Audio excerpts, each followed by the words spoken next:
A mined strait looks calm from above until one ship explodes and global trade stops moving. And in the Strait of Hormuz, that danger is not theoretical.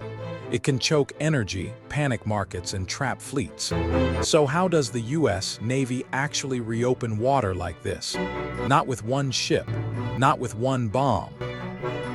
It takes drones, helicopters, sonar, explosive robots, escorts, decoys, surveillance, and crews working inside a floating kill zone. Because clearing mines is not a single strike. It is a slow, exposed, step-by-step war against invisible weapons. Today, we go inside how the US Navy actually opens a mined strait.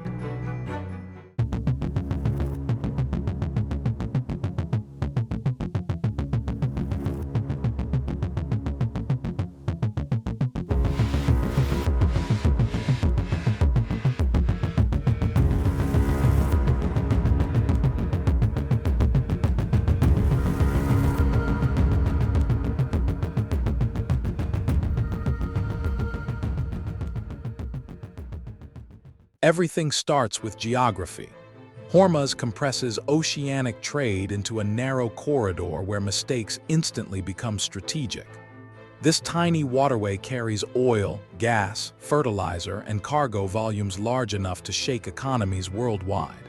Before any clearance begins, ships pile up outside the strait, waiting for risk, orders, and reassurance.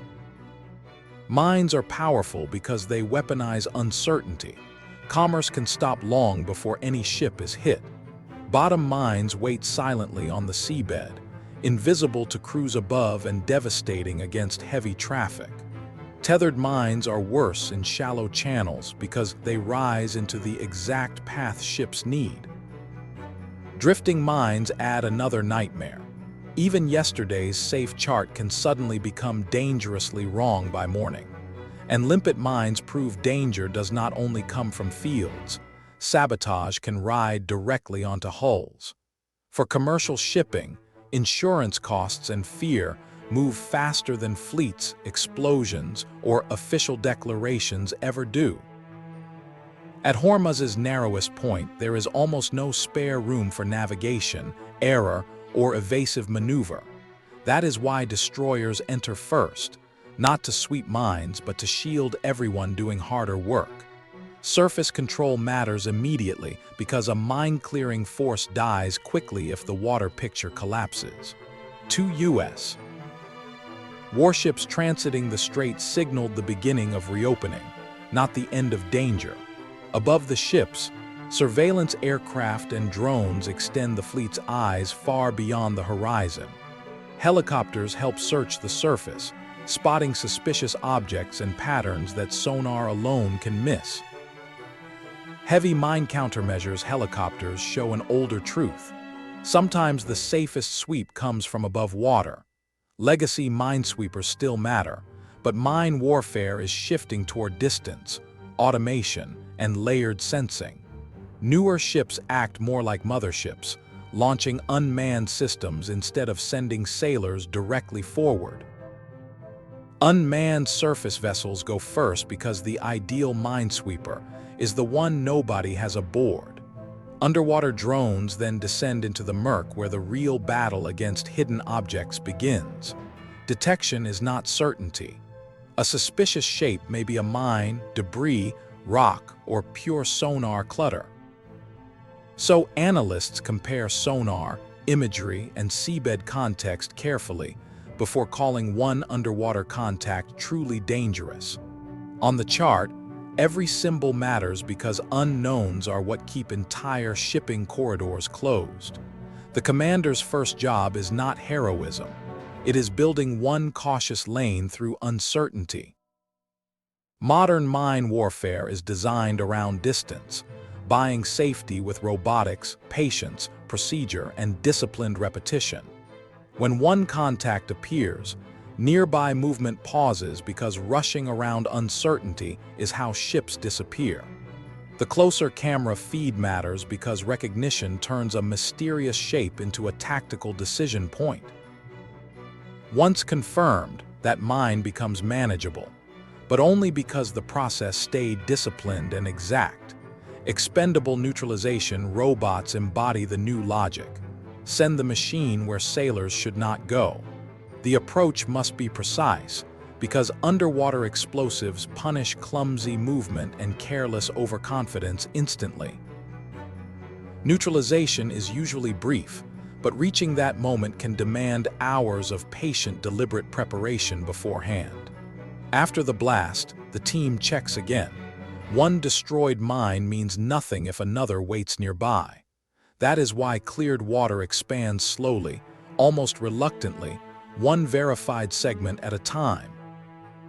Sweeping sleds revive an older concept.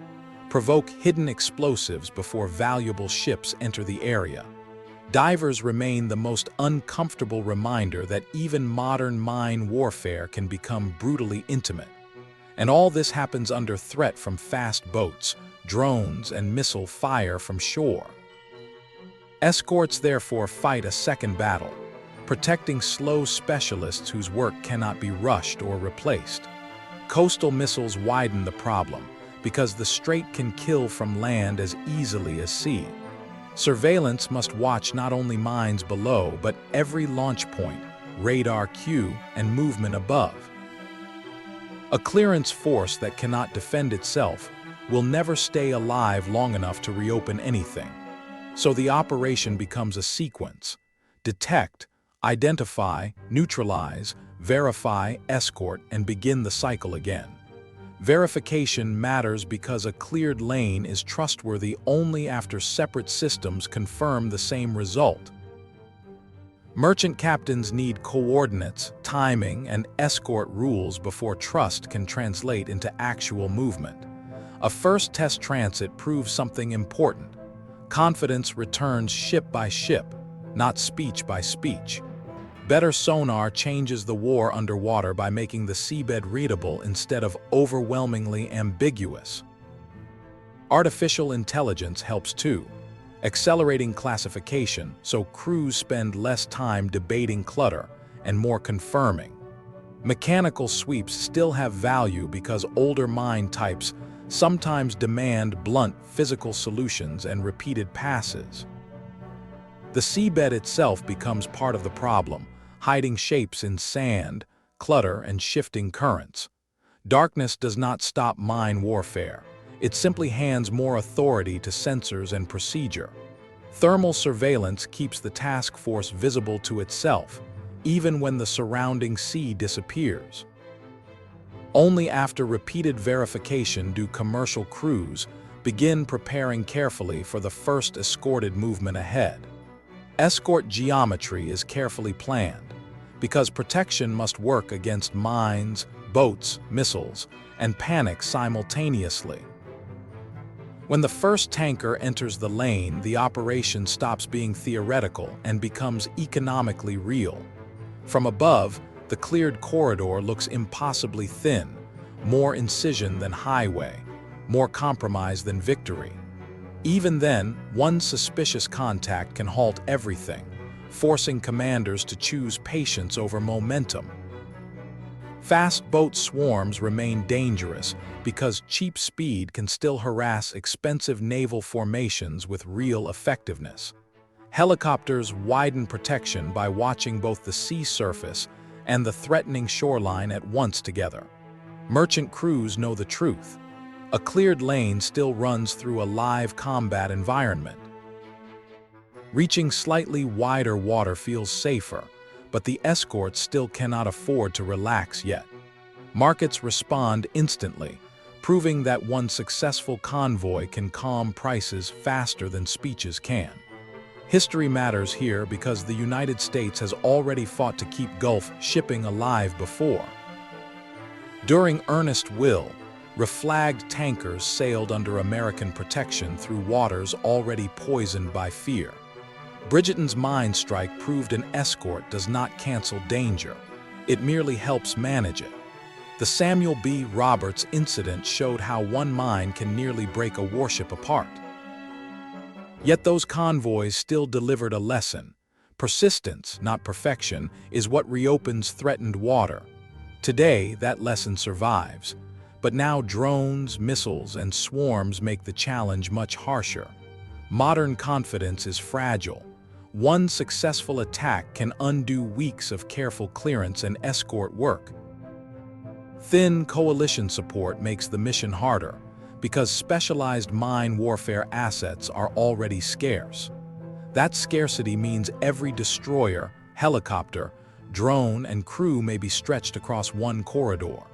Behind every robotic system is a tired sailor keeping cables, sensors, launches, and repairs functioning. Time is the enemy too, because clearing a strait may take weeks while markets demand relief. The future points toward robotic swarms that can search, classify, and kill mines cooperatively together. But today's reality is messier. Humans still supervise almost every meaningful underwater decision and correction. Insurance prices reveal a brutal truth. Shipping resumes only when confidence becomes commercially affordable again. Temporary markers and digital routing help transform uncertain water into something ships can cautiously trust. Still, danger remains on both sides, because clearance rarely means the whole sea is harmless. The entire operation is therefore a chain where sonar, pilots, coders, escorts, and captains all matter. Victory arrives quietly, often as nothing more dramatic than a captain ordering normal speed ahead. Geography keeps reasserting itself. Hormuz is valuable precisely because it is cramped, narrow, and unavoidable. What moves through this strait is not just crude oil, but entire systems of modern life. Pipelines can bypass part of the problem, but they cannot replace the full scale normally flowing. That is why empty terminals matter. Alternative infrastructure still leaves enormous volumes stranded by closure. Far from the Gulf, families feel this as fuel shortages, shorter workweeks, and shrinking daily mobility. Price spikes are the visible financial expression of a deeper logistical bottleneck and strategic shock. Even late in the operation, one suspicious shape can drag everyone back into full caution. Discipline matters most here, because impatience is exactly what hidden explosives are designed to exploit. False alarms are frustrating, but safer than the arrogance of assuming every doubtful contact is harmless. Successful reopening depends on repetition. Same geometry, same checks, same restraint, over and over again. From above, the escorts look tiny, reminding us how enormous the geographic challenge really is. Mine warfare is strange that way. Lethal, exhausting, visually quiet, and psychologically relentless for crews. By day's end, commanders still worry about new mining, missile shots, drone raids, and panic. Sensor fusion becomes essential because survival depends on understanding sea, sky, coast, and convoy together. At night, electronics replace instinct. The corridor stays open only because instruments keep watching continuously. Even after passage, underwater vehicles keep scanning because a safe lane must stay safe continuously. None of this works without training, because mine warfare rewards procedure more than improvisation or bravado. Every cable checked by hand is part of the real system keeping autonomous tools useful. Letting one convoy out is not enough. The Navy has to preserve the corridor afterward. So as soon as one mission ends, the next cycle of launches, checks, and patrols begins. On the chart, that narrow glowing lane becomes a lifeline for markets and maritime confidence. Looking back, the operation works only because many separate disciplines lock into one continuous chain. In the end, victory is not absolute safety. It is managed confidence strong enough to move ships. Good commanders finish one shift already planning the next search boxes, checks, escorts, and contingencies. From orbit again, the entire struggle shrinks into one narrow slit of highly contested water. That slit is opened by operating across every layer at once: seabed, surface, air, and command. Real success looks ordinary. Merchant ships spacing out normally without panic, convoy drama, or headlines. But stability remains guarded, because open water here stays open only through constant visible deterrence. The robot returning aboard carries the hidden scars of the most dangerous part of the mission. Across decades, the tools changed dramatically, but the central mission remained brutally familiar to sailors. In the final accounting, success means restored throughput, lower fear, steadier markets, and routine replacing emergency. The calm morning traffic at the end exists only because invisible dangers were patiently removed. Even after ships continue onward, protection turns back toward the choke point and patiently remains there. That thin, safe line on the chart was earned mile by mile, never granted instantly. That is how the U.S. Navy opens a Mined Strait, carefully, visibly, and under constant threat.